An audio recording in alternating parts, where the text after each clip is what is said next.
Jews come in, they're about to get to Eretz Yisrael. Remember the story, God goes, okay, you guys are gonna fight, and the Jews come out and they start to cry.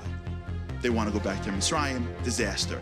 And Moshe goes up and God has enough of the Jewish people. Now, if you were the defense attorney for Klal Yisrael and you could pick any argument to stand before God and say, Hashem, please don't kill them, what would you go with? There are hundreds of things he would say. What does Moshe use as his primary defense that saves the day for Klal Yisrael? Moshe says, you know what's gonna happen? Mitzrayim's gonna hear that you raised this nation, but you couldn't finish the job. You know why you should save Klal Yisrael, Hashem? Because if you don't, this is a PR nightmare for you. Like Hashem's like, what, anyone in Mitzrayim still likes Hashem after what he went through for a year? And God goes, you're right. Because what, he's got a stock he's gotta worry about? So I was traveling a few months ago, and my wife had a tea. So no one was around to babysit the family. And we asked my son, do you mind coming home early from yeshiva and taking care of the family? He said, no problem. My wife gave him like a list of things to do. This kid goes to bed here and there. So my son agrees. Everyone's supposed to be in bed by 8:30. I come in around 9 o'clock till I get the cab, the car. I pull into my house. It's 9:45, and I'm expecting my house to be silent. You know where this is going. I walk into my house, and it is pandemonium. So I gotta go into like disciplinary daddy mode, which I hate. After a half an hour of cleanup and cries and it's not fair and whatever it is, finally the house calms down. My oldest son said something to me that I'm telling you, it was worth all of that sorrows just for that one line out of my one son. He said to me at the end, he goes, Daddy, I'm sorry. You once told me that whenever you travel, you hate coming home and being a disciplinarian. I hate being that guy. When I'm traveling, I don't want my kids to ever hear the key in the door and be like, uh-oh. I want it to be daddy's home. Because you once told me that you hate feeling like that guy.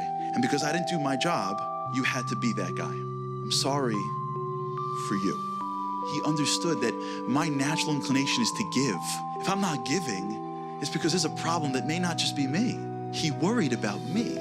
Moshe Rabbeinu turns to Kodesh Baruch Hu and goes, wait a second. You know what the problem was? We were worried about going to Eretz Yisrael because we were worried about ourselves. We were scared. And we approached you, Hashem, from the prism of how life looks through me and what I need. And Moshe said, I am coming in front of you, Hashem. I'm not gonna argue more for me. You know what this is for? This is for you.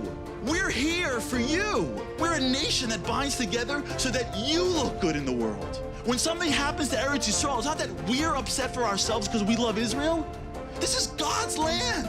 Everything that happens to us reflects on him. And Moshe for the first time realized, I'm not davening for me, I'm davening for you. Let the world bless you. Let the world just see how great you are.